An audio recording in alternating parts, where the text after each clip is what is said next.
தோழர்களே, நாங்கள் தேர்தல் அரசியலுக்கு வந்தது 1999. அப்போது மூப்பனார் அழைத்தார். 2001 தலைவர் முத்தமிழறிஞர் கலைஞர் அவர்கள் நம்மை கூட்டணியில் இணைத்துக் கொண்டார்.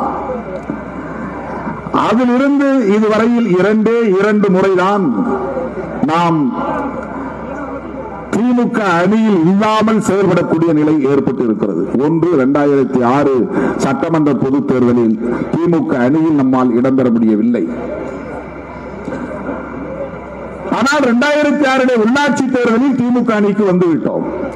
2009 நாடாளுமன்ற தேர்தலில் திமுக கூட்டணி, 2011 சட்டமன்ற பொதுத் தேர்தலில் திமுக கூட்டணி, 2014 திராவிட முன்னேற்ற கழகத்தின் தலைமையிலான திமுக கூட்டணி, 2019 திராவிட முன்னேற்ற கழகத்தின் தலைமையிலான கூட்டணி,